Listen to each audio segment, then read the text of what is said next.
Donc je vais présenter, comme je vous avais dit, les différentes personnes qui ont été interviewées par Alexandre dans son reportage. Comme vous avez vu, la voix de la ville de Rennes était portée par Didier Chaplon dans le reportage qui est adjoint à la biodiversité à la ville. Il devait parler ce soir, mais nous avons dû déprogrammer pour une histoire de programmation concurrentielle de dernière minute avec les champs libres. On devait faire ça le 6 avril, donc Didier Chaplon était libre pour le 6 avril. On a reporté aujourd'hui le 8 avril, il ne pouvait plus, donc c'est Bertrand Martin qui portera la voix de la ville, donc, qui est directeur des jardins et de la biodiversité à Rennes Métropole. Mais je vais commencer par l'auteur, donc Alexandre. Alors comme tu l'indiques à la fin du documentaire, en fait ça c'est le premier volet d'un projet plus large, un média que tu as intitulé Rennes, ville écologique vraiment. Donc est-ce que tu pourrais nous le présenter un peu et puis aussi dire comment il est né? Alors je tiens déjà à remercier effectivement le Diapason de nous avoir accueillis pour réaliser cette séance. Parce que je pense que je n'y penserai pas à la fin, donc je tiens à le dire collectivement. Alors le projet Rennes Ville écologique vraiment, c'est effectivement, le but c'était, comme vous avez pu entendre à la fin, c'est de questionner la ville de Rennes sur son implication en matière d'écologie. Voilà, l'idée c'est de le présenter sous forme de reportage, d'avoir effectivement des actualités présentées sur Instagram, en l'occurrence, réseau social, dans laquelle je présente effectivement des actualités hebdomadaires et aussi un relais d'information quotidien chaque jour effectivement sur les réseaux sociaux. Ce reportage me tenait à cœur de réaliser. L'idée c'est effectivement, il y a plusieurs idées pour effectivement traiter cette thématique qui est très large et qui effectivement mérite d'aborder plusieurs sujets en fait à partir de cette thématique. Donc c'est en travail. Pour le moment, c'est en travail. Il y a effectivement d'autres idées en cours. D'accord, merci. Alors peut-être qu'on aura l'occasion de refaire un tour. En tout cas, voilà, je vais passer la parole à Bertrand Martin, donc que j'ai déjà présenté, un directeur, directeur des jardins et de la biodiversité à Rennes. Enfin, c'est un service métropolitain. Alors, on voit qu'il vous incombe une mission importante puisque la direction des jardins et de la biodiversité, c'est elle qui gère la moitié des espaces verts de Rennes. Hein, c'est 800-900 hectares sur la ville. Je ne sais pas si ce service est bien connu des Rennais parce que quand on l'entend, alors avant on l'appelait la direction des jardins. Maintenant, elle s'appelle Direction des jardins et de la biodiversité depuis 2016, donc quelque chose a changé. Dans l'image, je pense que les Rennais ont de ce service. Ils pensent à des missions classiques, des missions paysagères, esthétiques, enfin le parc à la française, le jardin à la française. Mais voilà, comme le rappelle le reportage d'Alexandre, il y a des nouvelles missions qui sont venues se greffer avec le changement des mentalités, il faut le dire, et aussi les changements environnementaux, à savoir il faut végétaliser la ville, la revégétaliser, mais pas n'importe comment, pas n'importe où. Alors d'une part pour atténuer, ça a été dit par le reportage, des îlots de chaleur qui vont aller grandissant avec le réchauffement climatique, et puis pour protéger la biodiversité. Donc, Bertrand, est-ce que tu peux me présenter un peu la DJB et aussi le changement de ses missions, hein? Ça fait une trentaine d'années que vous avez de nouvelles missions. Oui, alors tu as dit beaucoup de choses déjà. Avant de répondre à ta question, je voulais peut-être préciser, à la limite ça va commencer à répondre partiellement à la description de la DJB. Le film est très intéressant, mais je ferai une toute petite critique sur le titre. Parce qu'il y a confusion un peu entre la notion de végétalisation, ville végétale ou minérale, et un sous-titre ville écologique, vraiment. Et en fait, on peut avoir une ville très végétalisée, mais dans une gestion absolument pas écologique. Et à l'inverse, on peut avoir une gestion écologique, mais sur des portions de surface assez réduites. Et l'enjeu pour nous, c'est d'avoir à la fois une ville végétalisée, et aujourd'hui, c'est une ville végétalisée et minérale, c'est pas le ou, c'est et, mais dans une gestion écologique. À titre d'exemple, depuis 2018, nous sommes la seule ville en France aujourd'hui à être labellisée sur l'ensemble de son territoire Éco-Jardin, qui est un label national qui a un ensemble de critères sur la gestion écologique, avec respect de tout un ensemble de fondamentaux dans la gestion des espaces verts. Alors, si je reviens sur les missions de la direction des jardins, qui historiquement est Ville de Rennes, et même si on commence à passer vraiment dans l'historique de la création, au départ c'était parcs et promenades, puis c'est devenu direction des espaces verts, avec une définition des espaces verts qui était de dire grosso modo c'est tout ce qui n'est pas noir, tout ce qui n'est pas bâti, c'est le reste, c'est une chose un peu indéfinissable, c'est des espaces verts. Puis direction des jardins, et effectivement depuis 2016 direction des jardins et de la biodiversité, et qui montre tout le champ d'évolution de nos actions qui sont le plus complètes possible. On a un pied dans la gestion, hein, il y a 370 jardiniers qui au quotidien gèrent les espaces verts de la ville de Rennes. Et puis au fur et à mesure des années, on a complété les missions avec notamment une action qui est d'assistance à maîtrise d'ouvrage. Alors assistance à maîtrise d'ouvrage, ça veut dire quoi? Ça veut dire que la ville est propriétaire, si je prends par exemple la ZAC de Beauchardonnay qui est juste à côté, la ville est propriétaire des terrains, va confier à une SEM, un syndicat d'économie mixte, le soin d'aménager la ville. Quand on aménage la ville, on va la concevoir, on va créer des rues, des écoles, les réseaux, tout l'ensemble, et des espaces publics. Et on est là, nous, en assistance, pour s'assurer que les concepteurs qui arrivent de France et de Navarre, qui arrivent avec un certain nombre d'idées, puissent, dans ce qu'ils vont produire des espaces qui correspondent à nos modes de gestion et qui correspondent à nos modes de gestion écologique. Donc on est là à toutes les étapes, de la phase programmation jusqu'à la stade livraison des espaces, pour s'assurer que le processus de création se passe au mieux. Et ça ne se passe pas toujours au mieux. C'est un combat au quotidien dans lequel on a des victoires et puis on a aussi des défaites parce qu'il y a de multiples acteurs en jeu. Et ça, c'est une vraie difficulté dans nos modes de gestion. C'est que vous avez beau mettre en place des procédures, tout un ensemble de sensibilisation, il suffit que, in fine, le conducteur de tractopelle ne soit pas informé, et en l'espace de quelques minutes, il peut faire du massacre par méconnaissance. Et souvent, la difficulté, c'est que c'est la méconnaissance qui fait qu'on a des catastrophes sur le terrain. Voilà, et donc, l'évolution récente, c'est effectivement la compétence biodiversité qui se met en œuvre, avec un certain nombre de chargés de mission qui travaillent sur l'arbre, qui travaillent sur tout un ensemble de données, qui animent aussi un réseau. Il y a, au sein de la ville de Rennes, il y a le conseil local de la biodiversité, dans lequel un certain nombre d'associations, notamment, je pense à Bretagne Vivante, sont acteurs, LPO et d'autres, sont acteurs. Les chercheurs aussi sont associés pour discuter un peu sur comment on peut mieux faire la ville. Et puis au sein de la métropole, et ça c'est récent puisque ça date d'un an ou un an et demi, il y a aujourd'hui, on anime un réseau d'échange de toutes les communes, des 43 communes, biodiversité, dans lequel on a des référents biodiversité dans les 43 communes, et on essaye de faire évoluer les paradigmes. Je ne sais pas si vous connaissez la séquence ERC, éviter, réduire, compenser. On sait compenser, on a du mal à réduire, on ne sait pas éviter. Et tout l'enjeu aujourd'hui, c'est de faire évoluer nos pratiques pour commencer à éviter, se dire, est-ce qu'il faut vraiment le faire? Est-ce qu'on peut faire autrement? Si on ne peut pas le faire, on essaie de réduire les nuisances. Et puis bien sûr, on va essayer de compenser. Et compenser, c'est simple. C'est entre guillemets, mais on ne compense jamais très bien. Éviter, c'est très compliqué. Et tout l'enjeu aujourd'hui, c'est d'aller sur du éviter. Vaste sujet. Merci. Le débat est presque lancé. Mais avant, j'aurais donc laissé la parole à Mathieu Beaufils. Donc, on t'a présenté comme naturaliste à Bretagne Vivante, mais plus précisément, parmi toutes les missions dont tu es chargé, tu es chargé de conduire l'ABC, l'Atlas de la biodiversité communale de Rennes, enfin entre autres, hein, parmi les multiples.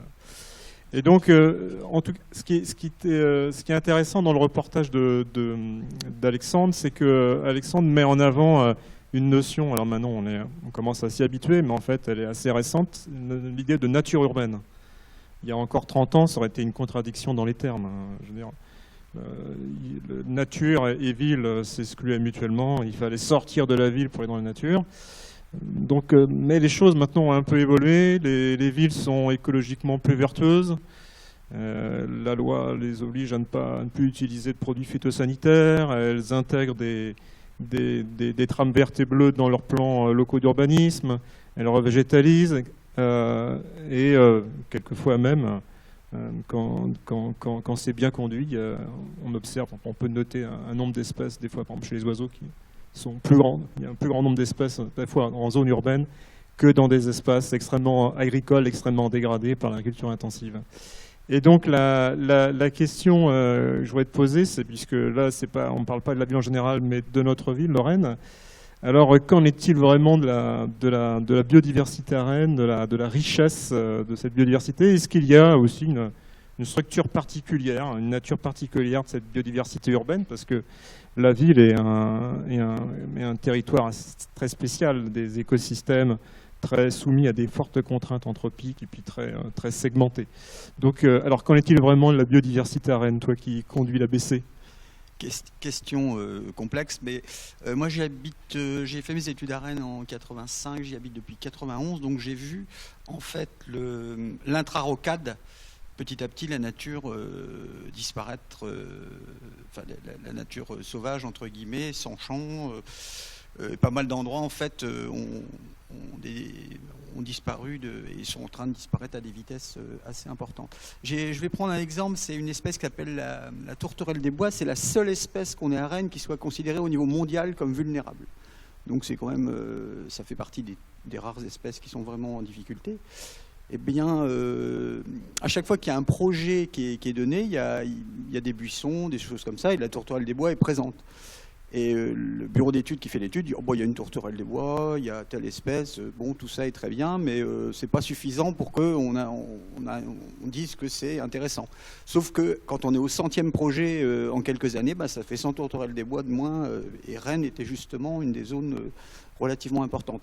Il reste qu'à Rennes, sur les 30 dernières années, on a plutôt plus d'espèces qu'on en avait, de même qu'en Ille-et-Vilaine et de même qu'en Bretagne. En Bretagne, aux dernières nouvelles, on a perdu 16 espèces depuis 1970, on en a gagné 22. Et en Ille-et-Vilaine, on a perdu 8 espèces pour en gagner 17, je crois. C'est quelque chose de ce genre-là. Donc en termes d'espèces, on a perdu. En termes de nombre, pour l'instant, je ne peux pas encore répondre, mais je pense que d'ici 2024, on aura carrément des chiffres un petit peu sur ce qu'il y a sur la commune de Rennes. Mais ce que je peux vous dire, c'est que c'est le moineau qui est très, très, très largement en tête. Mais derrière, c'est le pigeon bisé urbain et sans doute le martinet noir.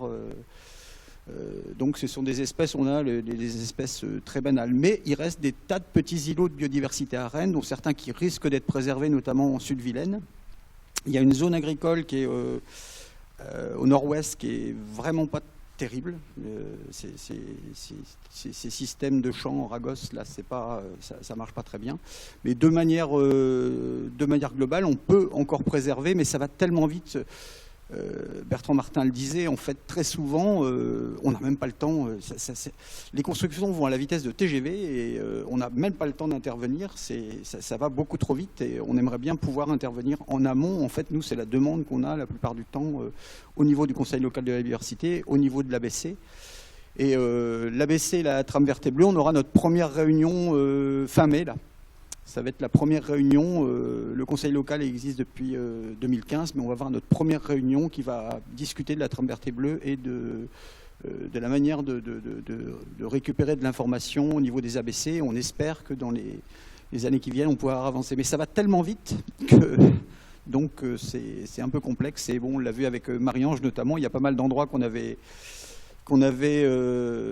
trouvé intéressants dans Rennes et qui ont disparu. Ce matin, là, j'ai vu au cimetière de l'Est la disparition d'une centaine de pieds de frisses abeilles qui étaient installés dans un tout petit secteur. Et il y a eu une bâtisse qui a été mise à cet endroit-là. Donc ça va très vite, mais il en reste encore.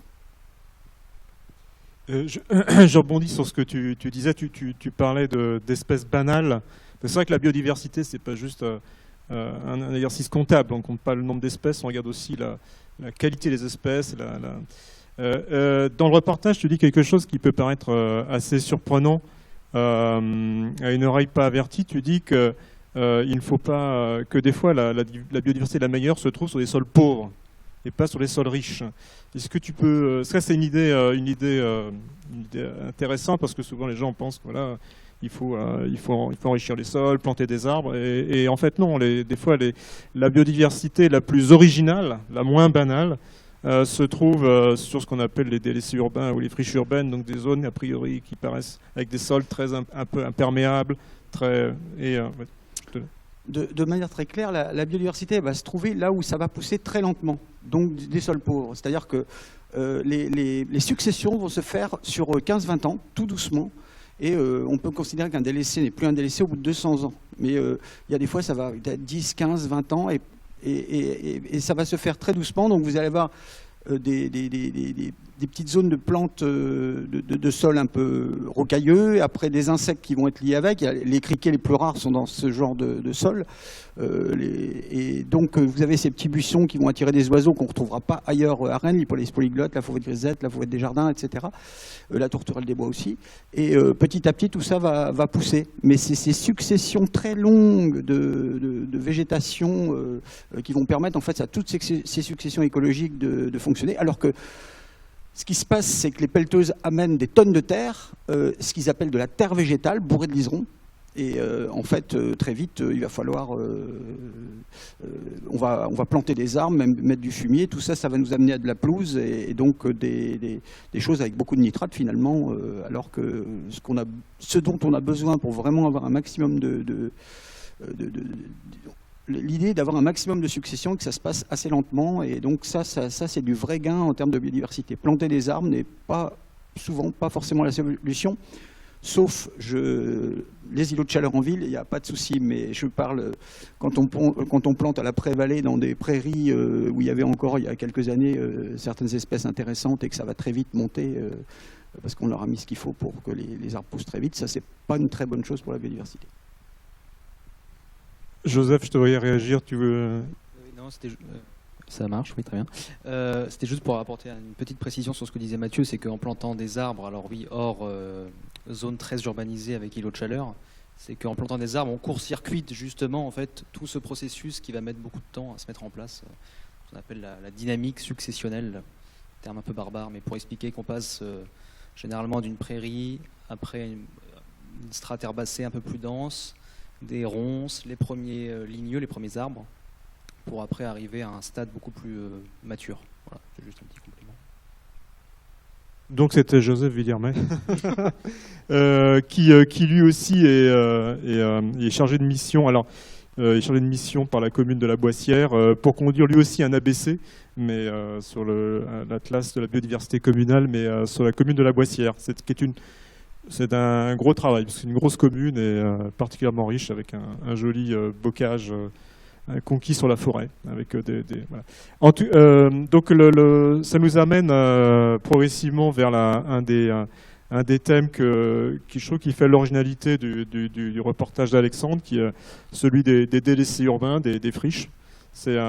Parce que quand on pense à la nature, en général, les gens, on a tendance à vouloir chercher des grands milieux charismatiques, etc., sortir des villes, alors qu'en fait, c'est vrai que les délaissés urbains, ou ce qu'on appelle les friches urbaines, peuvent être extrêmement riches. Même des fois, les ornithologues vont plutôt dans des friches que dans des grandes forêts ou des grandes landes. Ça peut être... si on veut chercher de la vipère péliade, par exemple en Ille-et-Vilaine, le plus facile, c'est de faire les friches qui se trouvent dans les gravières de Rennes. C'est là que vous aurez le plus de chances de rencontrer nos dernières vipères péliades. Donc, le reportage d'Alexandre, on a déjà passé en revue les différents un peu les enjeux qui sont liés aux délaissés urbains. Il y a l'enjeu, évidemment, comme ils se végétalisent, ils apportent de la fraîcheur, ils atténuent les effets d'îlots de chaleur. Il y a un enjeu, on a vu avec Mathieu sur les sols pauvres, il y a un enjeu pour la sauvegarde de la biodiversité. Et il y a un troisième enjeu que tu amènes dans le reportage, appelons ça l'intérêt socio-environnemental, c'est-à-dire reconnecter les citadins à la nature, l'accès à la nature, ce qui est aussi un souci de la ville de Rennes, parce que l'objectif de la ville de Rennes est de permettre un accès à la nature à chaque Rennais à moins de 5 minutes à pied de chez lui. Et donc, alors évidemment, nature, on se dit, mais c'est pas la nature, puisque c'est des sols qui sont qui ont la marque de l'activité humaine. Alors, c'est pas la nature au sens de nature vierge, bien sûr, mais c'est un autre sens du concept de nature, c'est-à-dire c'est de la nature au sens de flore qu'on laisse en libre évolution, de spontanéité, quelque chose qui n'est pas géré, qui n'est pas maîtrisé, même si les conditions initiales sont marquées par l'activité humaine. Alors évidemment, comme tu le dis, ça demande une conversion du regard. C'est-à-dire il faut que pour qu'il y ait cette reconnexion à la nature, il faut que, d'une part, de la part on va dire des gens, de Monsieur Tout le Monde, il faut qu'il y ait un autre regard jeté sur les friches, qui soit plus péjoratif. C'est-à-dire la friche, évidemment, on a tendance à penser à la nature à travers l'arbre. Pour beaucoup de gens, mettre la nature en ville, c'est mettre des arbres. Pas forcément. Un roncier, ça peut être beaucoup plus riche qu'un arbre planté sur un trottoir. Et donc, reconnecter les citadins avec la nature, c'est leur faire voir différemment des orties, des mauvaises herbes, un fouillis végétal, tout ce qui pique, tout ce qui gratte. Donc ça, il y a un changement important que tu signales. Et puis aussi, de la part évidemment, des gestionnaires, accepter de ne plus tout maîtriser, de ne pas enrégimenter la nature, laisser aller en libre évolution. J'ai presque envie de dire laisser aller et aussi l'assumer. Parce que j'ai l'impression qu'on est quand même dans une société qui veut tout gérer en fait. On gère les forêts, on gère les montagnes par le pâturage, on va gérer les landes. On a presque envie de dire, mais laissez-nous au moins les friches s'exprimer librement en fait dans les villes. C'est-à-dire qu'en fait, les friches ont aussi à nous apprendre, justement, comme tu disais, la spontanéité des processus, des choses qui agissent sans nous. Donc moi, je vais prendre une définition d'un de mes grands gourous, François Terrasson, que je vous recommande tous de lire, mais je reprends sa définition de la nature, c'est l'absence de volonté humaine. Voilà, c'est ce qui ne dépend pas de nous. Et en ça, je pense que la friche aussi a beaucoup à nous montrer. En fait, on arrive dans des endroits où on sent que ça foisonne de nature, justement, et que c'est vraiment dans cette logique d'arriver modestement et en allant dans un milieu là, voilà, qui est vraiment sauvage pour le coup.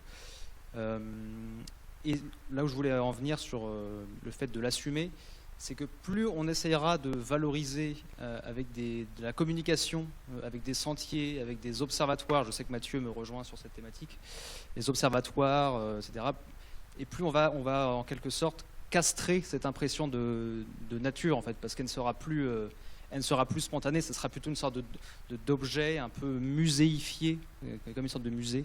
Et je pense qu'il faut aussi assumer de dire, bon ben voilà, là il y a une friche, vous en faites ce que vous voulez. Et je me rappelle il y a à peu près un an ou deux, j'avais vu un article justement de la ville de Rennes là, qui parlait d'un espace au niveau de Beauregard, un endroit justement typiquement une friche assez âgée. Et il disait, oui, de toute façon là on a mis des sentiers, et je ne sais plus ce qu'ils avaient fait, ils avaient fait des infrastructures de valorisation parce que personne n'y allait en fait. Et on se retrouve vraiment sur le même schéma un petit peu que les Prairies Saint-Martin, c'est-à-dire que la communication nous donne l'illusion qu'on fait exister ce lieu, que ce lieu n'existait pas avant, sauf ce qui est une aberration, c'est qu'il y a toute une altérité, il y a déjà plein d'espèces qui y vivent, et libre aux curieux de pouvoir s'introduire dans ces lieux-là. Alors il y a tout un débat après de dire, oui, mais finalement, si ces lieux étaient extrêmement sauvages, s'il n'y avait pas de valorisation, s'il n'y avait pas de sentier, c'est tout un pan des citoyens qui ne seraient jamais allés spontanément dans ces espaces-là. Il y a un petit peu de vrai là-dedans, mais n'empêche que plus on va essayer d'aménager la nature, plus on s'habituera et plus les citoyens s'habitueront à contempler une nature qui est en quelque sorte domestiquée, en quelque sorte aseptisée. Et je pense que c'est pas comme ça à mon sens, qu'on arrive à créer une culture commune autour du sauvage. Voilà. D'accord, merci. Je cherche du regard Marie-Ange. Marie-Ange Marchal, qu'on ne voit pas dans le reportage, mais on voit son rapport, ça serait bien de la voir. Je ne sais pas si il y a Quentin ou Samantha, juste pour faire circuler faire circuler le micro, où Marie-Ange vient le chercher. Remarque, tu n'étais pas loin, Marie-Ange. Mais... Oui, donc Marie-Ange Marchal, qui, je vous rappelle, Marie-Ange a rendu un rapport dans le cadre de son master d'eau d'écologie, qui était à destination de la direction des jardins et de la biodiversité sur les délaissés urbains. Et dans son travail, dans ton travail, Marie-Ange, tu pars un peu du dilemme des friches urbaines, qui est le suivant, c'est que d'un côté, comme on l'a vu, l'objectif zéro artificialisation nette qui est inscrit dans la loi climat et résilience de 2021 oblige les villes à réduire leur taux d'artificialisation et de limiter notamment l'étalement urbain, ce qui veut dire densifier l'habitat, ce qui veut dire aussi construire sur des zones qui ne sont pas reconnues comme des espaces naturels ou agricoles, donc des espaces déjà artificiels.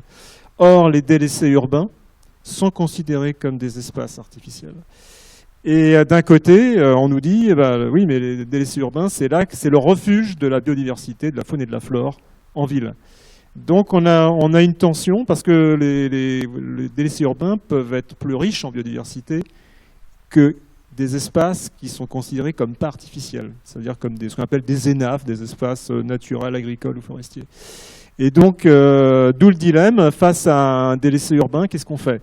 Est-ce qu'on le recycle en bâti ou est-ce qu'on le conserve comme zone de refuge pour la biodiversité ? Ça, c'est la question que travaille Marie-Ange dans son travail. Et voilà, c'est une grosse question. Comment au cas par cas, comment est-ce qu'on évalue, j'imagine, un délaissé urbain ? J'imagine que c'est au cas par cas. Il n'y a pas de réponse toute faite. Et comme tu as fait des recommandations, dans ton rapport, quelles étaient tes grandes recommandations ? Question difficile. Comment ça marche ? Déjà, pour revenir sur le ZAN, effectivement, dans le ZAN, les friches sont considérées comme artificielles.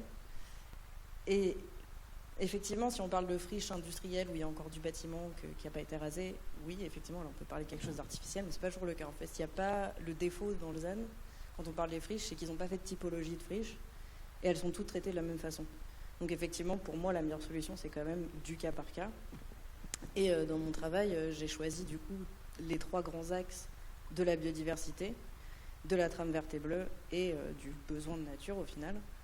Les 2 derniers étant des choses qui sont voulues par la ville aussi. Et du coup, oui, le cas par cas, c'est le mieux. Effectivement, je pense que celles qui, par cette étude, vont avoir des notes excellentes sur les 3, qui prouvent... qui répondent aux besoins de nature, qui sont connectés et qui ont un grand potentiel de biodiversité. Celles-là, il faut les conserver à tout prix, j'ai envie de dire, même les classer en MNIE pour certaines. Donc, je n'aurais pu vous dire exactement ce que veut dire MNIE. Mais... Et pour celles qui sont entre... Oui, c'est ça. Voilà, c'est des milieux naturels d'intérêt écologique. C'était une commande passée par le pays de Rennes pour définir ce qu'étaient des hotspots de biodiversité. Voilà. Et même qu'elles soient inscrites, classées en N, même en NP, donc naturel ou naturel protégé, au niveau des documents d'urbanisme. Et pour celles qui sont entre les deux, encore une fois, il faut faire du cas par cas, on n'a pas le choix. Effectivement, il y a un besoin de loger des gens, on ne peut pas le nier. Et dans ces cas-là, le mieux à faire, les recommandations que je fais, c'est ce qu'a déjà dit Mathieu, c'est ce qu'a déjà dit Joseph, c'est faire avec ce qu'on a déjà en fait. On a quelque chose qui est déjà intéressant, on a un sol qui est potentiellement déjà intéressant, on va construire notre bâtiment, mais on n'a pas forcément besoin de planter. On peut laisser la nature faire d'elle-même, et c'est un peu ce qui a déjà été fait à la Courrouze. Et on peut voir que ça marche très bien. Ils sont venus planter, ils ont rajouté quelques arbres en renfort de ce qui existait déjà. Mais c'est possible, ça se fait.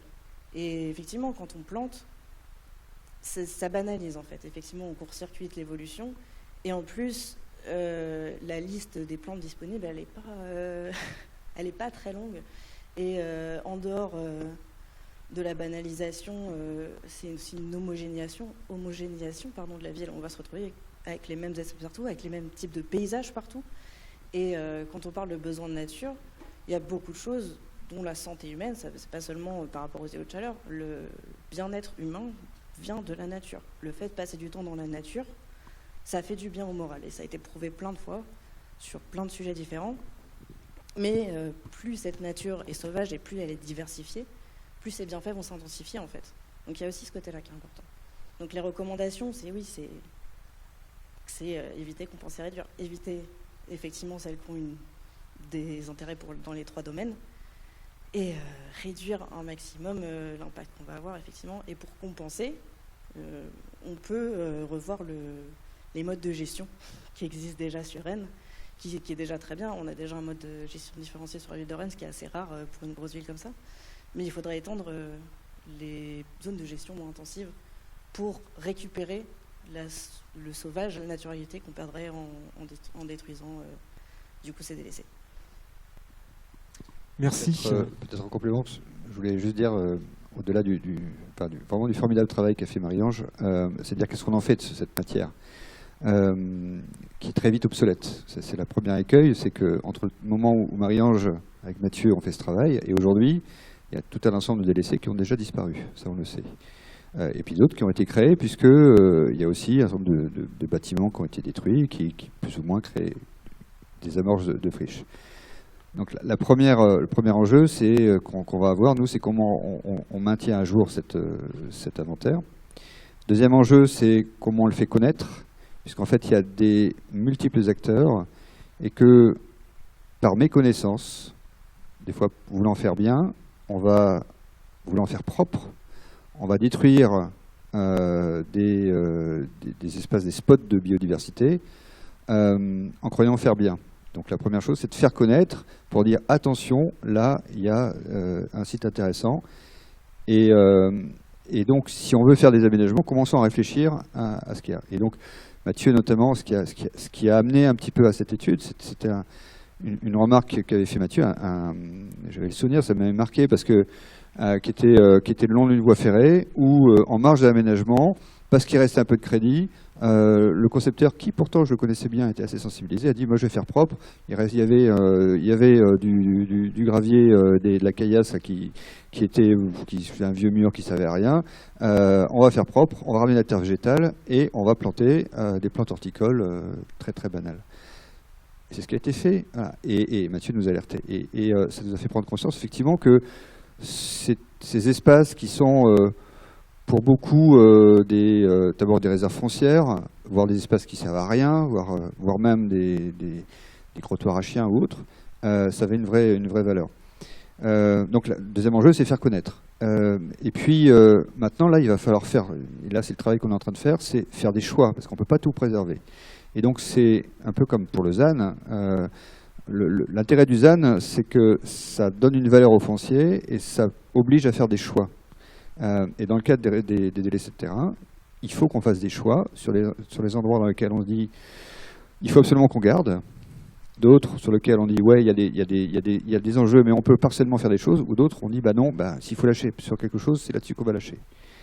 Et sur les zones qu'on va garder, il y a aussi des enjeux de gestion. Qu'est-ce qu'on fait? On n'intervient pas, ou à l'inverse, il faut intervenir pour maintenir des milieux ouverts, diversifiés, et ainsi de suite. Donc c'est tout cet enjeu que Marie-Ange a mis en avant et qu'il faut dans laquelle on se structure pour y répondre.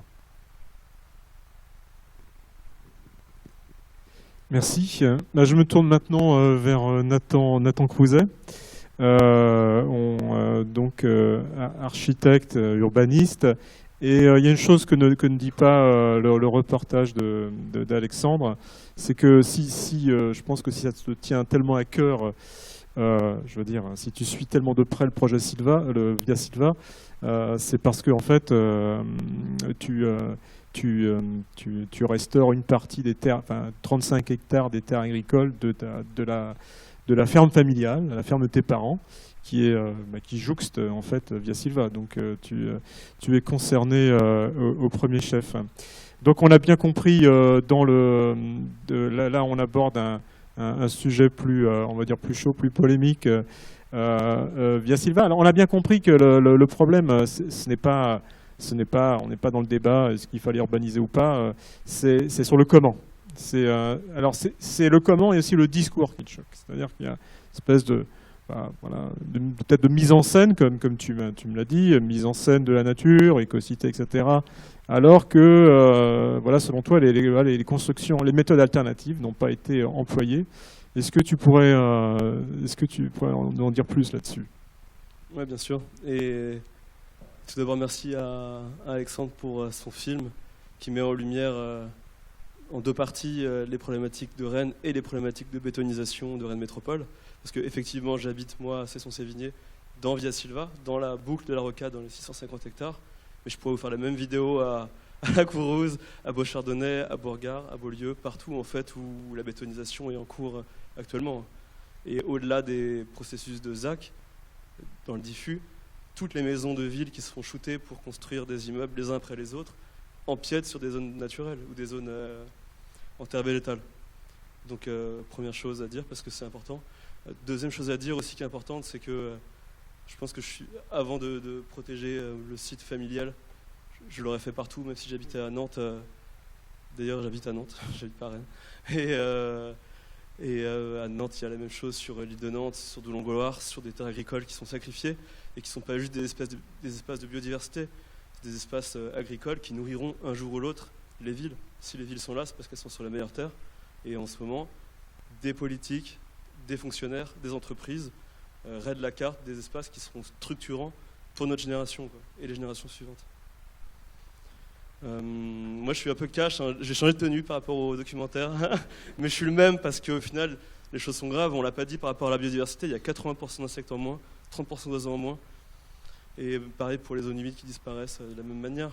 Et au-delà d'être architecte, urbaniste, maçon, parce que je restaure une ferme en technique écologique et ancienne, on est citoyen et on est citoyen d'un monde qui est en train de changer, quoi. Et changer, ça ne veut pas dire quelque chose dans le bon sens, c'est un monde qui est en train d'être détruit, dont le patrimoine, l'héritage est cassé, quoi, par des choix pris en pleine conscience. Et Via Silva, au final, je ne vais pas non plus les remercier, hein, mais en tout cas, ils m'ont fait prendre conscience d'un monde qui est juste injuste. Et c'est grave parce qu'on est tous préjudiciés par rapport à ces mauvais choix, quoi. Donc avant de parler de construction en terre, paille, bois, pierre même, on peut faire des immeubles en pierre, plein de gens le font. Et d'ailleurs, quand on réfléchit une seconde, quand on regarde le centre-ville, de toutes les villes sont déjà construites en bio et géosourcé. Rennes, c'est un cas d'école, tout est en pan de bois, donc structure bois et de la terre en remplissage. Donc si d'autres l'ont fait sans élec, sans budget, sans technologie, avec juste une pointerole et une massette, nous, avec tout ce qu'on a et ChatGPT, pourquoi on ne le ferait pas, quoi. Et ça me pose 1000 questions. La chance du collectif 650 hectares, c'est d'avoir ce cas d'école qui est magique, parce que c'est pas une ville nature ou une ville minérale, c'est une ville qui est hypocrite. Et c'est encore plus grave parce qu'on est en face de gens, je l'aurais dit et je le redis encore une fois, qui prennent des choix en pleine conscience. Ils nous endettent sur 1,5 million de tonnes de CO2, quoi. Et ça, c'est vraiment l'ADEME, le minimum du produit en croix. Hein. Parce que 1 mètre carré de surface de plancher construit, c'est 1,5 tonnes de CO2 émis. Que pour du neuf, hein. Je ne parle même pas de la restauration ou de la démolition. Mais en réfléchissant à la question, j'ai réfléchi déjà à une discussion que j'avais eue, une copine qui est en bureau d'études environnementales, et elle me disait qu'elle avait déjà travaillé sur des immeubles en terre et tout ça, blablabla. Mais avant en fait de commencer à réfléchir à des immeubles en terre et à des solutions, il faut déjà réfléchir à ce qui est fait en fait. Par exemple à Via Silva, il y a un truc qui est hallucinant, c'est que tous les immeubles sont sur des parkings. Tous les immeubles sont sur des parkings. Pour y mettre quoi? Pas des vélos, hein, des voitures. Et 2 voitures par logement. Et il faut savoir que avant même de sortir un parpaing au niveau du sol, il y a 30% du budget qui est parti dans le sous-œuvre et 30% du bilan carbone également, quoi. Donc avant de commencer à réfléchir à des structures bizarres, on va commencer à peut-être arrêter les parkings à côté de transports en commun. Et ça, c'est important parce que c'est comme remplacer une voiture électrique par une voiture thermique, ça ne changera pas les choses. Ce qu'il faut qu'on fasse, c'est changer le système. Il faut penser à une voiture partagée, et c'est là qu'on changera les choses. Tous ces immeubles à ascension paysagère, il est magique parce que rien que dans le mot, il y a l'hypocrisie, comme je l'ai dit. Ascension paysagère pour une ascension de béton, et du béton et son monde, parce qu'il n'y a pas que le béton, il y a aussi la laine de verre, le carrelage de merde, les tonnes et des tonnes et des tonnes d'électricité, de tuyaux, de produits verriers encore. Et pour des immeubles qui dureront 30 ans, et ça c'est pas moi qui le dis, c'est les bureaux d'études. Et je pense que là où le collectif 150 hectares est original, c'est qu'on était cash sur tous ces faits, hein, c'est des banalités ce que je dis, mais qu'on proposait aussi une alternative. Et c'est là où le maire de Cesson, Jean-Pierre Savignac et Rennes Métropole également, parce qu'on les a rencontrés, ont commencé à avoir peur parce qu'ils nous ont vus construire des briques en terre devant le métro, quoi.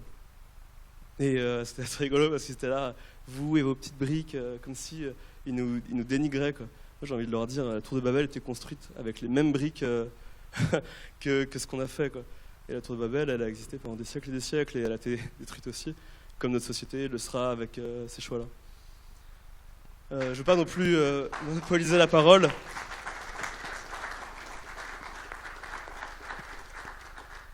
Mais il y a deux choses importantes, c'est que vendredi prochain, un peu comme avec Alexandre, on fait une visite du site. Donc le documentaire était choquant, mais je pense que d'y aller, c'est peut-être 10 fois plus choquant. Parce qu'à chaque fois, c'est des mauvais choix qui sont pris et de le voir construit aujourd'hui. Ça fait 15 ans que ça existe ce projet, mais de le voir construit aujourd'hui, c'est encore plus flagrant qu'en 2023, on n'a plus le droit de faire ça. Donc vendredi, notez 14h, sous le métro Via Silva. Et il y aura le journal Politis et on fera un tour à la fois de la partie construite et aussi de la partie magnifique du parc de Bout de Bois qui est aussi autant écocide que les bâtiments, quoi. Dans une gestion, mais on en parlera sur le site, mais qui moi m'a appris beaucoup de choses sur la gestion des milieux et effectivement des séquences ERC qui ont été faites diaboliquement. Diaboliquement parce qu'il y a pas mal de choses à savoir. Quand on connaît un peu le droit, on en rigole en fait. Moi j'ai fait un master en urbanisme en plus de l'archi et pas mal de potes travaillent en opérationnel sur des AC et les séquences ERC, on peut déjà quand on compense des zones détruites, 80% des zones construites, des zones compensées sont sur des zones déjà naturelles, donc ça pose des questions, et 80% ne fonctionnent pas, quoi. Et à Via Silva, vous verrez, ils les construisent aux endroits où ils les détruiront. Donc vous verrez, c'est magique. Et alors justement, c'est souvent un paradoxe. Un des paradoxes qu'il y a par exemple, puisque je rebondis ce que tu dis sur où on met les mesures compensatoires, un des paradoxes qu'on observe par exemple dans les dernières landes que compte Ille-et-Vilaine, toute la partie sud-ouest de Ille-et-Vilaine, c'est une mosaïque de petits bouts de lande, de petites friches. Alors du coup c'est des friches agricoles, c'est pas des friches urbaines. Et c'est là qu'il y a pour les ornithologues, c'est là qu'on a le maximum d'espèces. Souvent on fait des déplacements, c'est là qu'on verra de la huppe faciée, du rossignol philomèle, etc., des périèches écorcheurs. Et ça nous arrive régulièrement de voir des zones de friches, alors c'est des petits bouquets, hein, c'est de quelques hectares, rasés pour des mesures compensatoires, c'est-à-dire on plante des arbres. Ça c'est vraiment une aberration, c'est une aberration écologique absolument hallucinante, quoi.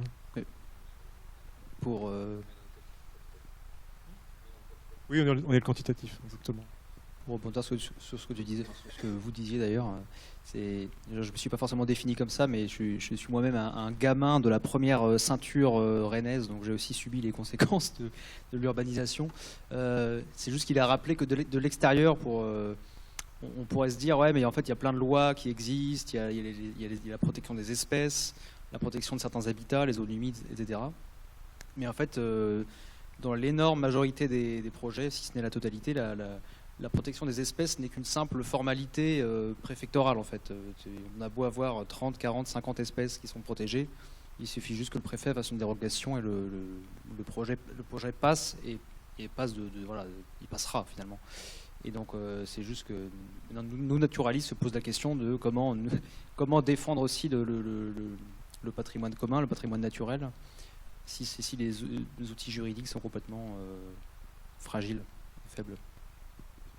Je me permets de faire une intervention aussi sur la question des méthodes de construction effectivement alternatives, parce qu'on n'a peut-être pas forcément connaissance, moi-même au départ, quand j'ai commencé à m'intéresser effectivement à cette thématique, et notamment sur les méthodes de construction. J'avais rencontré une société de production, de Scope, qui s'appelle Ecopaille, proche de Vannes, et c'est peut-être remettre aussi un peu en question sur les idées reçues qu'on peut se faire sur effectivement ces méthodes de construction, en pensant que ça peut prendre feu vite d'avoir effectivement des ballots de paille ou une ossature bois, ou la solidité, la durabilité. Je pense que c'est des premières questions en fait qu'on peut se poser aussi pour s'intéresser à ces méthodes de construction, parce qu'on a l'habitude, c'est ancré dans notre quotidien, on s'est peut-être même plus posé ces questions, d'avoir effectivement des bâtiments en béton autour de nous, et que ces méthodes de construction existent, mais en l'occurrence, voilà, je pensais par exemple, il y a une maison à Montargis qui a plus de 100 ans aujourd'hui, qui est en ossature bois ballot de paille.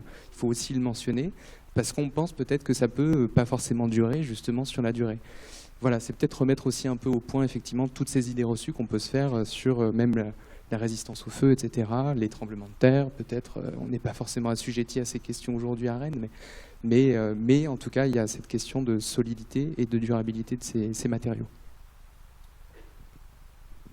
Je vais essayer d'avoir un message un peu plus optimiste. On a la chance, presque la chance d'être en tension sur les matériaux. C'est-à-dire qu'on va plus avoir le choix très vite avec le béton, parce qu'il y a une pénurie de sable, une pénurie d'énergie. Et pour avoir notamment eu l'occasion, en cas du budget participatif, de créer une petite structure en briques de terre, la première chose qu'on a essayé de faire, c'est chercher des compétences. Et il se trouve que les compétences, on l'a trouvé auprès d'un réfugié, un architecte réfugié afghan, que vous connaissez peut-être, qui, dans son pays, était capable de faire des immeubles R+2, R+3 en structure terre, parce qu'ils n'avaient pas le choix, parce qu'ils n'étaient pas riches. On est dans un pays riche, ça fait 50 ans qu'on construit parce que voilà, le béton, on l'a à profusion, le sable, on l'a à profusion, et ainsi de suite. On n'aura plus ça demain. Et donc, j'ose espérer que des opérations comme Via Silva ou d'autres, on en verra de moins en moins, parce que de toute façon, on n'aura pas le choix. Et il faut bien avoir en tête que dans l'environnement technique dans lequel on baigne, entre les DTU et autres normes qui existent, eh bien, il y a un faisceau qui nous emmène, une sorte de couloir, ou des tapis roulants qui nous emmènent effectivement sur des solutions qui sont testées, qui sont réglementées, qui sont assurables, alors que les structures en terre notamment n'avaient pas les DTU et autres, et ce qui fait que du même coup, il n'y avait pas de garantie décennale, il y avait tout un ensemble de difficultés. Mais là, je peux vous dire qu'il y a quand même beaucoup de réflexion là-dessus pour essayer de s'en sortir et d'évoluer. Donc malheureusement, c'est un gros navire, et avant de le faire tourner, il va se passer encore quelques temps, mais je vois quand même, et moi je le vois à titre professionnel, que le métier, que ça tourne, et que le métier de jardinier, si je reviens à notre cœur peut-être du film, le métier de jardinier évolue. Hein. Le matin, ils peuvent être au parc du Tabor en train de faire des semis de plantes horticoles, et l'après-midi, ils vont aller travailler en bord de Vilaine. Voilà, donc c'est aussi ça, l'évolution au quotidien pour essayer de préserver la nature. Donc, la ville, il y a un temps de l'aménagement, et dans lequel effectivement c'est quand même du lourd, et il peut y avoir du massacre. Puis il y a le temps de la gestion où on essaie de réparer.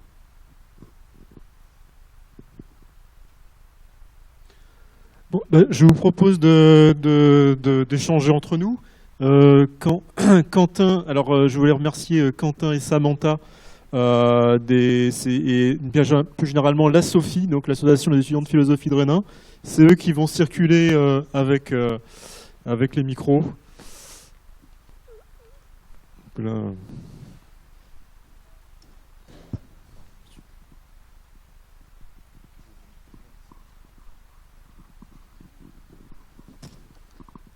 Je ne sais pas si ça fonctionne. Oui. Déjà, vous parlez de... C'est une petite remarque préliminaire. Vous avez parlé d'un monde qui change et d'un grand nombre d'injustices. vraiment une petite remarque. Vous êtes 6 messieurs sur la scène. La seule personne qui est à part et qui parle de la scène, c'est une femme. Je suis vraiment... Bon. Je trouve qu'elle avait sa place avec vous. Voilà. Ensuite, ma question, elle est un petit peu plus précise. Déjà, moi, j'habite dans le centre-ville de Rennes, à côté de nombreux îlots de chaleur. Et je me demande, en fait, ce que moi, je peux faire et ce qu'on peut faire en tant que citoyen, parce que sur d'autres questions, on a du mal à dialoguer avec la ville. C'est difficile. Comme vous l'évoquiez aussi, vous, là, sur Via Silva. On a l'impression d'être confronté toujours à un mur, à du granit, on va dire, puisque c'est du granit partout maintenant chez nous. On a des arbres en pot. Voilà, bref, rien ne va et on n'arrive pas à dialoguer ou en tout cas à faire entendre notre voix et nos souhaits. Alors c'est peut-être plus général maintenant en France, je ne sais pas, c'est une tendance. Voilà, donc moi j'aimerais bien savoir si vous avez des idées de ce qu'on peut faire nous en tant que citoyens sur notre petit côté local et puis si on peut aussi agir sur la plus grande surface, sur la métropole. Est-ce qu'il y a des choses qu'on peut faire? Voilà. Je tenais juste à répondre effectivement sur la présence effectivement féminine sur le plateau. C'est quelque chose que j'ai mentionné d'ailleurs effectivement avec Nathan Crouzet parce qu'il y avait cette question de effectivement, je trouvais moi-même aussi qu'il y avait une majorité masculine par rapport à la séance et justement même de pouvoir effectivement avoir un échange plus... c'est même pas justement penser peut-être à la mixité sur ça, c'est juste se dire naturellement, j'ai pas cherché même pour le reportage, effectivement, à interviewer une majorité masculine, c'était pas partie de cette volonté. Non, mais c'est sur sa demande qu'elle est là. Je lui ai proposé. Hein. Mais sinon, pour une réponse plus sociologique, je déplore moi aussi la situation, mais dans le monde naturaliste, par exemple, il n'y a que des hommes. Ça m'intéresse. Non, je plaisante. Non, mais c'est non, excusez-moi, mais c'est une écrasante majorité d'hommes, mais je le déplore. Hein. Le monde naturaliste. Mais c'est une écrasante majorité. C'est tout doucement, ça change. Je peux peut-être répondre à la question. Ouais, c'est une très bonne question puisque vous avez dû voir. Dans le reportage, Didier Chaplon intervenait déjà pour dire que le territoire de la ville de Rennes, c'est 5000 hectares à peu près. Sur les 5000 hectares, il y a à peu près 1000 hectares d'espace vert public. Il y aura bientôt 1000 hectares, donc 20%. Et on considère qu'on est au bout de l'aménagement, entre guillemets, c'est-à-dire que ces surfaces-là ne vont pas beaucoup évoluer dans les années futures. Pas en diminution ni en augmentation. 1000 hectares, 20%.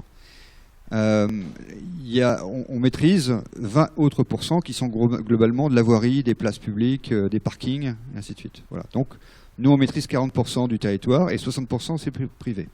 Et quand on dit privé, on pense aux gros propriétaires, mais il y a aussi toute une multitude de particuliers. Et donc, je ne sais pas si vous êtes propriétaire ou locataire, peu importe.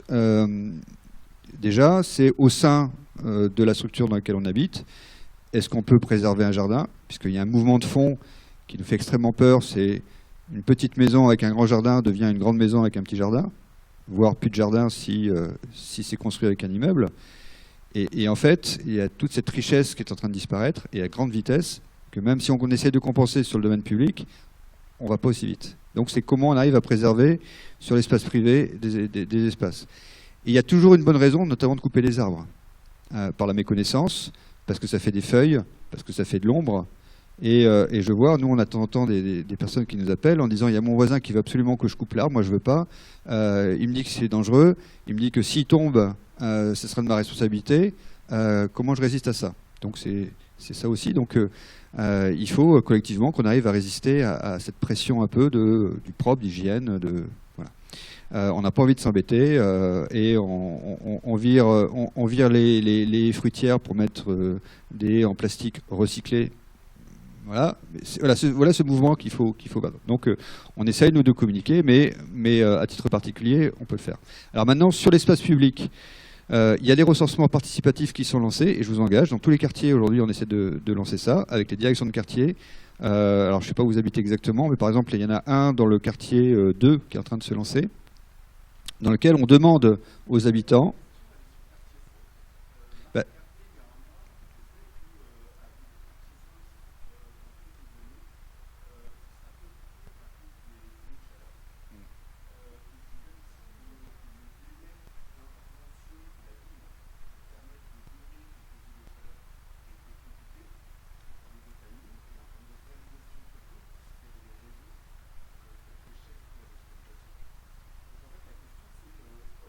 Alors, les îlots de chaleur, il ne faut pas se voiler la face, ça va beaucoup plus vite que ce qu'on peut faire. Et il faut bien faire attention, c'est que il y a deux notions. Alors, je vais essayer d'être assez rapide. L'îlot de chaleur urbain, c'est la nuit. Grosso modo, c'est dans la journée, on emmagasine de la chaleur, et la nuit, on la restitue. On a un problème de santé publique, notamment, puisque on se repose moins. Voilà. Et ça a créé, 2003 notamment, ou même l'année dernière, des décès supplémentaires, parce que problème clairement de santé publique. Donc c'est comment on empêche que dans la journée, on emmagasine de la chaleur pour éviter de la restituer la nuit. Et puis il y a un deuxième sujet qui est l'irradiance, c'est-à-dire dans la journée, il y a des zones, il y avait un reportage sur la plage Générale de Gaulle, où effectivement... au mois de juillet, quand il fait 40 dehors, c'est impossible d'aller sur la plage Générale de Gaulle. Donc c'est dans la journée, mais là c'est plutôt de l'inconfort. Il y a moins de problèmes de santé publique, c'est un problème d'inconfort. Donc nous, on va essayer de plutôt lutter sur les îlots de chaleur urbains. Et donc, la première réponse, c'est la végétalisation. Mais effectivement, en hyper-centre-ville, il y a peu de marge, très peu de marge. On est aujourd'hui en train de travailler à essayer de trouver vraiment de façon très, très opportuniste des solutions. Grosso modo, dans l'hypercentre, c'est 250 arbres maximum. Vous voyez, par rapport aux 130 000 arbres, ce que ça peut être. Et on n'ira pas beaucoup plus loin, parce qu'il y a les contraintes de pompiers, il y a les marchés, il y a tout un ensemble de points. Deuxième hypothèse, c'est d'aller, et là on commence à réfléchir, c'est sur... des sortes de voilages qu'on mettrait le long des rues, en profitant des ancrages pour les illuminations d'hiver, pour se dire est-ce qu'on va pouvoir ombrer les sols de façon à ce qu'ils emmagasinent un peu moins de chaleur. C'est toutes ces petites solutions qu'on essaie de mettre en œuvre, mais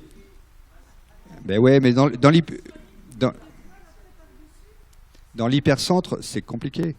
Vous avez des usages, et il faut bien avoir en tête, c'est que, par exemple, la question se pose, et enlever le bitume au pied des arbres. Ça paraît logique. Alors, on parlera après des parkings, sur les arbres. Parce que souvent, sur les trottoirs, c'est ce qui est demandé. Et en fait, malheureusement, c'est souvent une mauvaise solution. Pourquoi ? Parce que, en fait, deux choses. La première, c'est que l'ennemi numéro 1 d'un arbre, c'est le piétinement. Si vous enlevez l'enrobé qui protège le système racinaire en hypercentre, vous risquez d'avoir des phénomènes d'asphyxie racinaire. Oui, mais l'espace public, il y a beaucoup de contraintes entre PMR. C'est très compliqué en centre-ville. Maintenant, les parkings. Là, effectivement, c'est une vraie question. Et là, il y a une menace, il faut avoir ça en tête, qui est la loi qui vient de sortir sur l'obligation de tous les propriétaires de parking de faire des ombrières photovoltaïques. Dès que vous avez un parking de plus de 80 places, il va falloir faire des ombrières photovoltaïques. Et ça peut se faire effectivement au détriment du patrimoine arboré. Voilà, donc on est en train de réfléchir là-dessus, c'est de se dire, on va calquer en fait la carte d'îlot de chaleur, la carte d'irradiance, la trame verte sur les parkings pour essayer de se dire quels sont les parkings qu'il ne faut surtout pas partir en ombrière photovoltaïque et plutôt vers un système de végétalisation. Mais effectivement, je vous rejoins sur la nécessité impérative d'aller végétaliser les parkings. Mais la plupart des parkings que l'on a sont déjà végétalisés. Et ceux qui ne sont pas végétalisés, c'est les parkings de type commerce et dans lequel ce n'est pas du domaine public.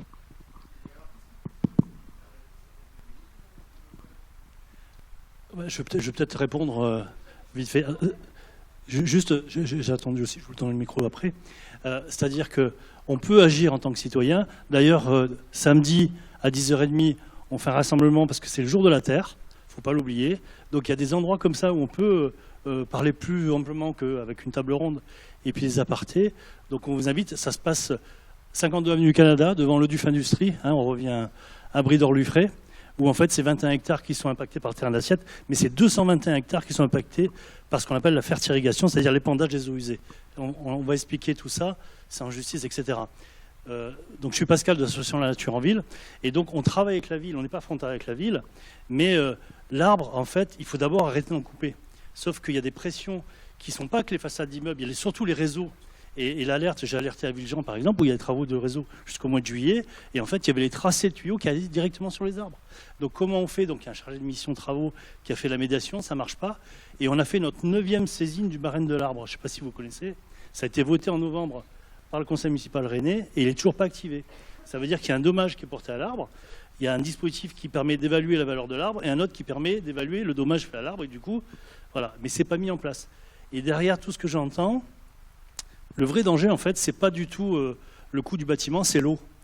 La Bretagne Est, c'est-à-dire l'Ille-et-Vilaine, est en voie d'arification. C'est-à-dire qu'on fait venir artificiellement beaucoup de monde dans le bassin rennais, qui est une cuvette polluée. Jusqu'où on va aller? Moi, j'appelle ça Rennes Métropolie. Il y a une espèce de grand jeu, là, avec une rivalité avec Nantes, avec la réunification derrière. Enfin, il y a des trucs, à un moment donné, on se dit, il faudrait qu'ils arrêtent, parce que jusqu'où on va aller là-dedans? Et depuis 20 ans, on posait une question, justement, alors à Marc Hervé, maintenant, c'est le fils qui est là. C'est beau la démocratie, et on disait, et les logements vacants alors, quand est-ce qu'on s'en occupe? Il y a une autre manière de gérer la ressource. Aujourd'hui, vous avez 8600 logements vacants à Rennes Métropole, dans Rennes, pardon, et près de 14 000 dans Rennes Métropole. Qu'est-ce qu'on fait de ça? À un moment donné, on va pas dans le mur, on est déjà dans le mur, mais il pousse, quoi. Voilà. Et derrière, on parle de la ZAN, donc 2009-2017, 155,6 hectares artificialisés dans Rennes. Ça veut dire en moins de 10 ans. Et donc la ZAN, c'est on limite de 50% ce qu'on a fait avant. Ça veut dire qu'ils vont pouvoir artificialiser 80 hectares. C'est ça la question de la ZAN dans Rennes. Qu'est-ce qu'on fait nous en tant qu'adultes responsables? Alors j'ai entendu des plantations à la Prévallée, je pense que c'est les compensations du métro. Les compensations ont été externalisées à la Prévallée où il y avait déjà une zone semi-naturelle. Il y a eu aussi une plantation d'Yves Rocher, je ne sais pas quelle plantation vous parliez, et nous on a fait des plantations rébellion pour reconstituer des haies avec des végétaux de variété locale, voilà. Et on l'a fait avec des habitants, ça nous permet de faire de l'éducation populaire. Et c'est vrai qu'avec la ville, on plante des fruitiers chaque année. On en doit être à, je sais pas, 7000 fruitiers, des choses comme ça. Donc là, on est en train de réfléchir pour faire un cahier des charges, comment on les taille, comment on fait des animations derrière pour récupérer les consommations. Et si on peut faire aussi des parcelles incroyables comestibles, parce que la ville a voté le vœu de ville comestible, c'est comment on peut se rapproprier l'espace public, qui est aussi précieux que les parkings, etc. Donc là, il y a un débat qui doit se poser, sauf que Rennes Métropole, il manque ce qui me plaît dans 650 hectares, c'est le contre-pouvoir nécessaire citoyen. On n'a pas accès aux documents, on est obligé d'être en frontal, on est obligé de faire la concertation en justice. Nous, notre association, on a 5 dossiers en justice en ce moment, c'est quand même révélateur de quelque chose qui tourne pas rond. Donc je vous invite, monsieur, à rejoindre des associations, il y en a plein, qui militent, qui manquent de matière militante, excusez-moi d'un mot, parce que plus on est, moins c'est lourd. Et il y a tant de projets à faire, parce que Rennes, si elle est belle, si elle bouge, c'est ses habitants qui la font vivre. Et moi, derrière, il y a quelque chose qui m'inquiète aussi, c'est les activités humaines lucratives impactantes sur le dos de la nature. Il y a les guinguettes, là en ce moment, je suis sur le dossier du même, qui est en zone semi-naturelle. Est-ce qu'on va laisser faire? Voilà. On va prendre une décision jeudi, est-ce qu'on attaque ou pas?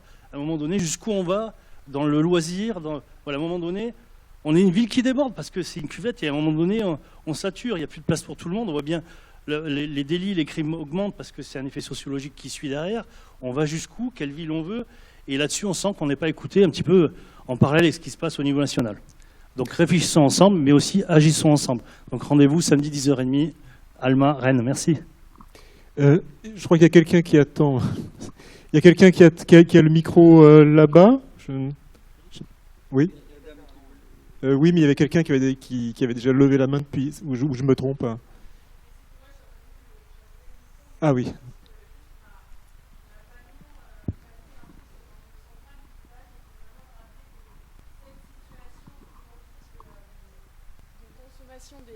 Des terres agricoles, elle est surtout le fruit en fait d'une politique en fait d'hyper-attractivité de la métropole.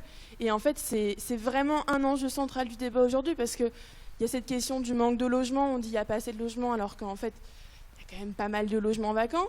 Mais il y a surtout ce truc où en fait, on vide vraiment tous les espaces plutôt ruraux qui sont à côté. Et ça, personne n'en parle. Enfin, on en parle, mais c'est pas l'enjeu central, alors que vraiment, enfin, si tu veux faire une prochaine vidéo, par exemple, Alexandre, ça pourrait être un truc super intéressant de travailler sur la politique d'attractivité de Rennes Métropole, qui est totalement criminelle et écocide au final, quoi. Voilà, c'était juste pour rappeler ça. Alors, j'approuve profondément ce qui vient d'être dit, d'ailleurs. Je suis contente de voir que la réflexion que je peux avoir est partagée. Moi, je voulais revenir à l'hypercentre. Je fais partie d'un conseil de quartier, le conseil de quartier du centre-ville, et qui est composé en fait d'habitants du centre-ville qui, bien évidemment, ont eux aussi envie de végétaux, comme tout être humain. Et même s'ils habitent dans l'hypercentre, ils aimeraient bien aussi pouvoir avoir un petit peu plus de végétaux et surtout moins souffrir des îlots de chaleur. Je vais prendre un exemple. Alors, donc, dans ce cadre de ce conseil de quartier, on a fait un groupe de travail thématique, et dans ce groupe de travail thématique sur l'aménagement de l'espace, il y a un groupe qui s'est focalisé sur la végétalisation. Et donc, par rapport à la végétalisation, enfin, et aussi la biodiversité, mais dans un premier temps, la végétalisation.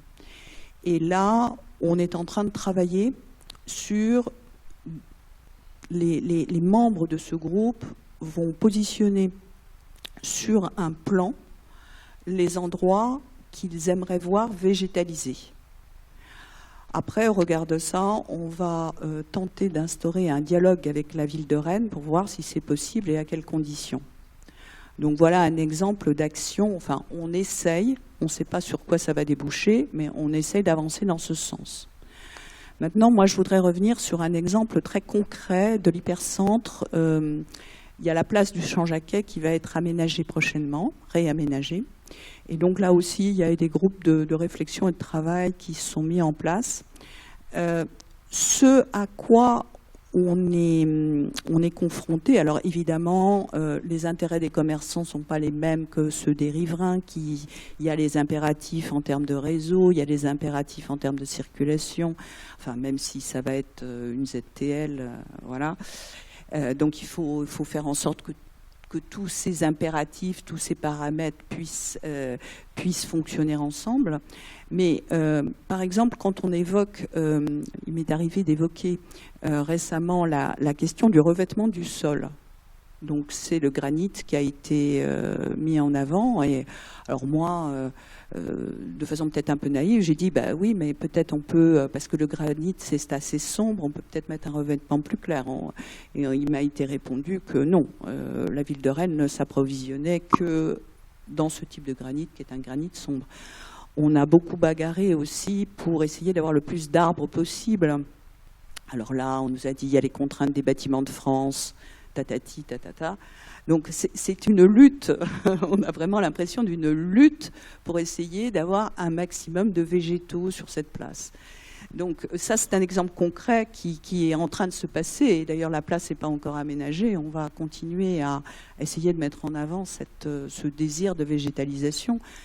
Mais voilà, il faut avoir de l'énergie, beaucoup d'énergie. Je vous rejoins sur l'analyse. C'est une lutte en hypercentre-ville et que ça ne se fait pas tout seul, malgré clairement une volonté politique d'y aller. Mais il y a tout un ensemble de contraintes techniques, administratives, juridiques, institutionnelles qui font que c'est compliqué. Pour rebondir, oui, après tout dépend de l'objectif visé, quoi. Est-ce que c'est vraiment l'aspect îlot de fraîcheur ou est-ce que c'est l'aspect aussi cadre de vie, tout ça, oui. Parce que l'argument aussi de l'arbre peut vite être réfuté. Après, si ce que désire le collectif de riverains, c'est d'avoir un beau cadre de vie, ça peut être tout simplement justement laisser aussi se revégétaliser spontanément, dégoudronner un peu, et avoir tout un tas d'espèces, d'insectes, de plantes. Que de penser que la place du Champ-Jacquet puisse devenir un lieu, une friche. Je pense pas, parce que la fréquentation est telle, le passage est tel, que c'est carrément illusoire. Pour autant, avoir un peu de verdure, avoir un peu de fraîcheur, c'est déjà un plaisir esthétique. C'est aussi un plaisir en termes de santé, parce que la place du Champ-Jacquet, au mois de juillet, c'est monté à 45 degrés l'année dernière. Donc il y a un problème de bien-être physiologique, tout simplement. Et puis c'est aussi, on a une petite place du même style qui s'appelle la place du Calvaire, qui est aussi en hypercentre. Je ne sais pas si vous voyez. Il y a des vieux arbres qui sont restés sur cette place, et elle est infiniment plus plaisante à vivre que aujourd'hui la place du Champ-Jacquet, par exemple. Donc c'est possible. Mais les arbres de cette place du Calvaire, ils ont été plantés il y a 40, 50, peut-être plus. Alors, je voulais juste peut-être aussi relativiser. Alors, on parle de l'hypercentre, et je pense que l'Assemblée aujourd'hui est plutôt majoritairement conquise sur l'importance du végétal, de la nature en ville, ainsi de suite. Mais n'oublions pas qu'il y a 222 000 Rennais, et juste pour illustrer mon propos, on a eu plutôt un été chaud, je pense, cette année. Eh bien, au 1er septembre, les premiers courriers que je recevais, c'est « Quand est-ce que vous venez couper les arbres qui font de l'ombre ou qui salissent ma voiture ?» C'était ce genre de courrier qu'on reçoit. Donc il y a aussi ça qu'il faut avoir en tête, c'est que lorsqu'on commence à parler d'un projet d'aménagement, la première question qui est posée, pas la seconde, hein, la première, et tant qu'on n'a pas abordé et résolu ce problème, c'est pas la peine de parler d'autre chose, c'est où est-ce que je garde ma voiture. Voilà, donc il y a cette inertie sur laquelle collectivement il faut qu'on avance, et qui sont énergivores. Vous avez dit tout à l'heure qu'on se bat pour la place du Champ-Jacquet, et je vous rejoins sur l'analyse, mais c'est vrai partout, dans tous les projets, il faut se battre pour préserver ce qui peut être préservé. Alors, Pascal Branchi intervenait, et je partage sur un certain nombre de points. Il faut se battre pour garder, et puis il faut se battre pour en mettre plus. Et c'est un combat assez costaud. Voilà. Parce que dans l'inconscient collectif, on est tous d'accord pour avoir des arbres, mais pas devant chez moi. On est tous d'accord pour qu'il y ait moins de voitures, à condition que moi j'ai ma voiture.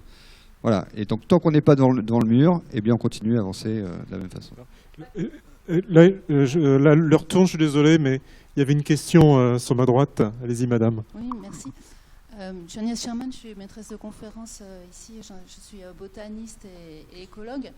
Je vous remercie beaucoup d'avoir mis ce sujet-là sur le tapis, au programme de ce soir. Et je ne sais pas si les personnels de l'université, les étudiants de l'université qui sont ici, sont au courant que ce qui est en train de se passer à Via Silva, ça nous attend sur le campus.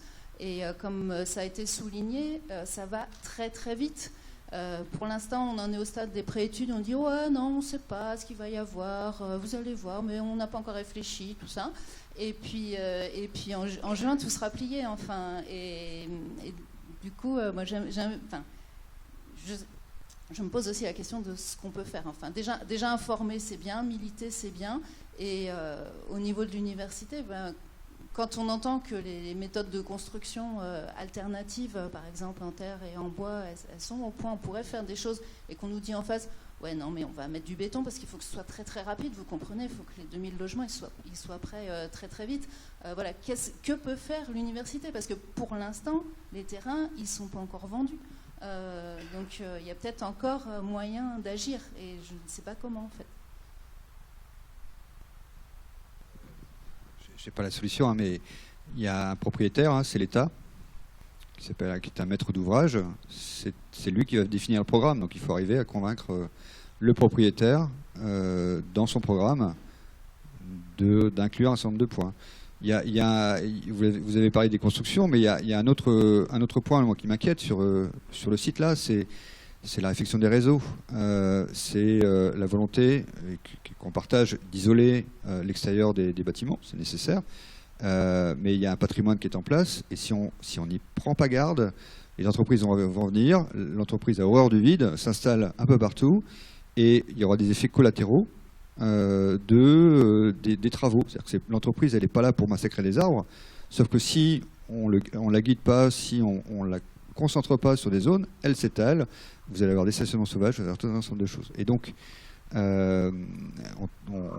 essaye, aujourd'hui, il y a au sein des collègues de l'université un certain nombre de personnes qui sont sensibilisées.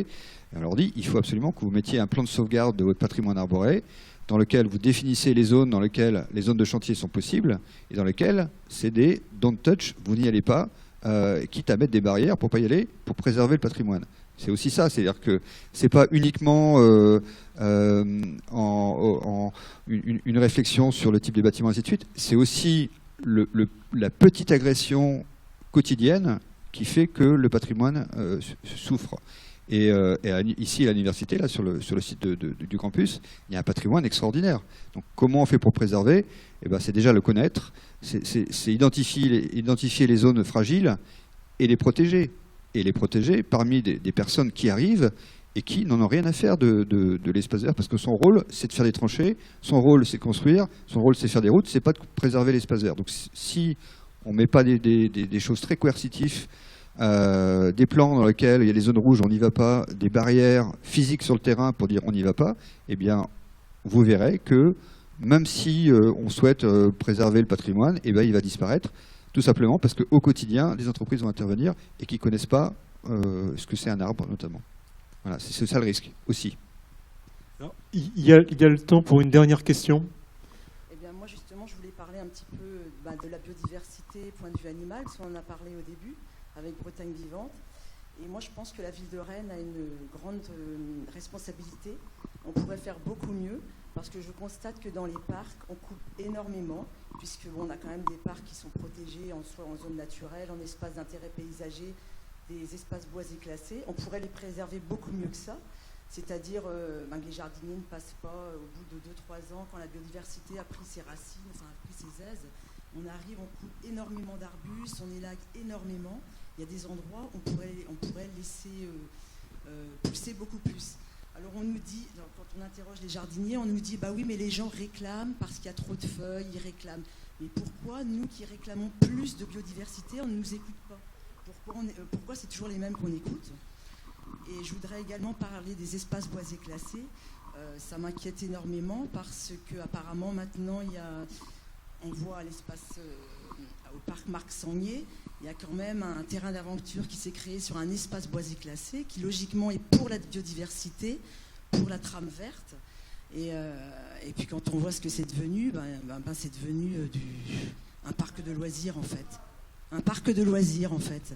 Je trouve ça regrettable puisqu'on voit que des jardins disparaissent à cause de construction, au moins qu'on préserve nos parcs pour la biodiversité quoi. Puisque bon, les humains aussi, mais aussi la biodiversité. On en a besoin pour être bien en ville, quoi. Alors, peut-être juste deux réponses. La première chose, c'est on parle de développement durable. Développement durable, c'est quoi? C'est quoi les piliers du développement durable? Il y a 3 piliers principaux. Le premier, c'est écologie, l'écologie. Vous venez d'en parler. Le deuxième pilier, c'est l'économie, le soutenable. Et on a aujourd'hui un nombre de jardiniers qui est contraint, des moyens qui sont contraints. Et donc on fait avec les moyens que l'on a. Et le troisième pilier, c'est le social, c'est les habitants, c'est offrir des espaces aux Rennais. Et donc on est nous dans cet équilibre où effectivement si je prends ma casquette écologique, je mets des barbelés autour de mes espaces verts, plus personne ne rentre et j'aurai une réponse écologique. Si je prends ma casquette économique, je vire toute la strate arbustive, je garde quelques arbres et je fais une pelouse à l'anglaise qui n'ont plus de moyens et il n'y a plus que 2 strates, c'est pelouse et arbres. Et puis si je prends ma casquette sociale, je laisse tout ouvert et je laisse faire à peu près n'importe quoi.